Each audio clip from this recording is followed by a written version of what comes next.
Hi friends, welcome to Marva's recipes. இன்றைக்கி நம்ம பார்க்க போகிறது ரெஸ்டாரண்ட் டேஸ்ட்டில் முட்டைக்கறி எப்படி செய்கிறதுன்னு பார்ப்போம். இது சாதம், சப்பாத்தி, பரோட்டா, தோசை எல்லாத்துக்குமே செம்மையான சைட் டிஷ்.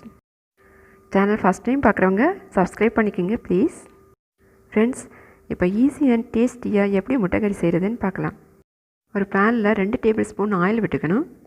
அதில் ஒரு சின்ன பீஸ் பட்டை, 2 கிராம்பு, 2 ஏலக்காய் போட்டு நல்லா வதக்கிக்கணும். இது நல்ல ஃப்ளேவர் கிடைக்கும். இதில் மீடியம் சைஸ் ஆனியன் 3 பொடியாக கட் பண்ணி சேர்த்துக்கலாம். ஆனியன் நல்லா வதங்கணும், அப்போ தான் கிரேவி நல்லா திக்காக வரும். இதில் 2 பச்சை மிளகாய் பொடியாக கட் பண்ணி சேர்த்து நல்லா வதக்கிக்கலாம். உள்ளி நல்லா கோல்டன் ப்ரௌன் கலர் ஆகிறது வரை நல்லா வதக்கிக்கணும். இப்போ 2 டீஸ்பூன் இஞ்சி பூண்டு பேஸ்ட்டு சேர்த்துக்கலாம். இது பச்சை வாசனை போகிறது வரை நல்லா வதக்கணும். இப்போ 2 பெரிய சைஸ் தக்காளி எடுத்து மிக்சியில் நல்லா நைஸாக அடிச்சுக்கணும். அடித்து இப்போ சேர்த்துக்கலாம். இப்படி மிக்சியில் அடித்து சேர்க்கும் போது நல்லா திக்காக டேஸ்டியான கிரேவி கிடைக்கும். இதில் நல்லா மிக்ஸ் பண்ணிக்கணும். இதில் எண்ணெய் பிரிஞ்சு வர்றது வரை நல்லா வதக்கணும். இப்போ வேகட்டும். இப்போ நம்ம மசாலா ரெடி ஆக்கிடலாம். இப்போ 2 டேபிள் ஸ்பூன் தயிர் எடுத்துக்கலாம். அதில் 1/2 டீஸ்பூன் மஞ்சள் தூள் சேர்த்துக்கலாம். இனி 2 டீஸ்பூன் வத்தல் பொடி சேர்த்துக்கலாம். காரம் அதிகமாக வேணும்னா கொஞ்சம் கூட சேர்த்துக்குங்க. இனி மல்லிப்பொடி 2 ஸ்பூன் சேர்த்துக்கணும்.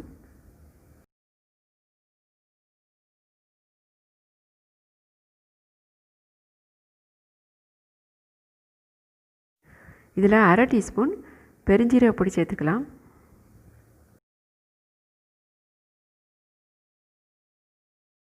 இப்போ ஒரு ஸ்பூன் வச்சு நல்லா மிக்ஸ் பண்ணி விட்டுடலாம்.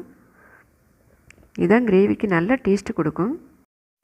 தயிர் இல்லைன்னா கடலை மாவில் 1 ஸ்பூன் தண்ணி விட்டு மிக்ஸ் பண்ணிவிட்டு சேர்த்துக்கலாம், அல்லது மைதா சேர்த்துக்கலாம். கடையிலெல்லாம் கடலை மாவு போட்டு தான் இந்த கிரேவி பதத்துக்கு கொண்டு வருவாங்க.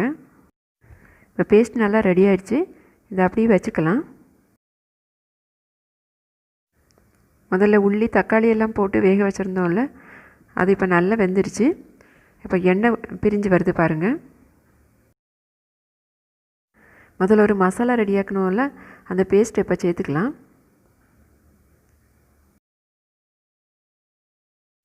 இதை இப்போ நல்லா மிக்ஸ் பண்ணி விட்டுக்கணும். லோ ஃப்ளேமில் வச்சு நல்லா எண்ணெய் பிரிஞ்சு வர்றது வரை நல்லா குக் பண்ணணும். அப்போ தான் கிரேவி நல்லா திக்காக நல்லா கலர்ஃபுல்லாக இருக்கும். இப்போ எண்ணெய் நல்லா பிரிஞ்சு வந்துருச்சு பாருங்கள். இப்போ 1 ஸ்பூன் தேங்காய் எண்ணெய் சேர்த்துக்கலாம். கீ டேஸ்ட்டு பிடிச்சவங்க 1 ஸ்பூன் கீ சேர்த்துக்குங்க. இது கிரேவிக்கு நல்ல ஃப்ளேவர் கொடுக்கும்.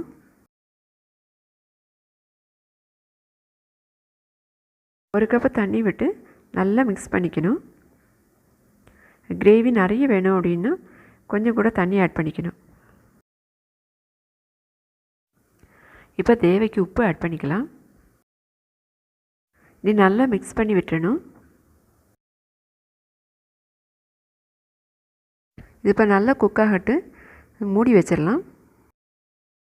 இப்போ ஒரு பேனில் 1 டீஸ்பூன் ஆயில் விட்டுக்கலாம். எண்ணெய் சூடானதும் 1/2 டீஸ்பூன் மஞ்சள் பொடி, 1/2 டீஸ்பூன் வத்தல் பொடி, 1/2 டீஸ்பூன் மல்லிப்பொடி சேர்த்துக்கணும். இப்போ ஸ்டவ் வந்து லோ ஃப்ளேமில் வச்சுக்கலாம், இல்லைன்னா சீக்கிரமாக அது கரிஞ்சு போயிடும். இதில் கொஞ்சமாக உப்பு சேர்த்துக்கலாம். இந்த மசாலா கூட முதல்ல வேக வச்சு வச்சுருந்த முட்டையை சேர்த்துக்கிறேன். மசாலா இதில் நல்லா கோட்டாகி வரணும். மசாலா முட்டையில் நல்லா பிடிக்கிறது வரை 1 மினிட் நல்லா பரட்டி எடுக்கணும். அவிச்ச முட்டையை அப்படியே சேர்த்துக்கலாம். இது மாதிரி செய்யும்போது அந்த மசாலாலாம் பிடிச்சி ரொம்ப டேஸ்டியாக இருக்கும். ரெடி ஆகிடுச்சு. இப்போ கிரேவியை ஓப்பன் பண்ணி பார்க்கலாம். நல்லா குக் ஆகிடுச்சு. இப்போ எண்ணெய் பிரிஞ்சு வந்து நிற்குது பாருங்கள். ஸ்பூன் கரம் மசாலா சேர்த்து நல்லா மிக்ஸ் பண்ணி விட்டுக்கலாம். இதில் இப்போ புதினா, மல்லி இலை 2 நல்லா கட் பண்ணி சேர்த்துக்கலாம். அப்போ ஃப்ளேவர் ரொம்ப நல்லா இருக்கும்.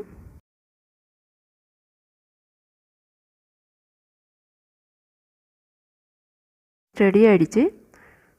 இப்போ முதல்ல மசாலா பரட்டி வச்சுருந்தோம்ல, அந்த முட்டையை இப்போ சேர்த்துக்கலாம். முட்டை சேர்த்துட்டு 1 மினிட் மூடி போட்டு நல்லா வேக விட்டுறலாம். அப்போ தான் மசாலா நல்லா முட்டையில் பிடிக்கும். 1 மினிட் ஆகிடுச்சு. இப்போ ஓப்பன் பண்ணி பார்க்கலாம். ரெடி ஆகிடுச்சு. சர்விங் பவுலுக்கு மாற்றிக்கலாம்.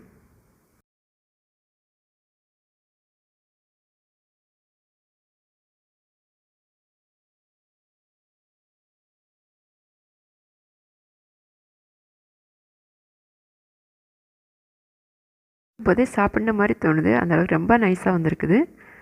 நான் இப்போ இதில் மல்லி இலை வச்சு டெக்கரேட் பண்ணிக்கிறேன். பரோட்டா எல்லாத்துக்குமே நல்ல ஒரு காம்பினேஷனாக இருக்கும். ரெசிபி ட்ரை பண்ணி பாருங்கள். பிடிச்சிருந்தால் லைக் பண்ணுங்கள், ஷேர் பண்ணுங்கள், மறக்காமல் சப்ஸ்கிரைப் பண்ணுங்கள். தேங்க்யூ.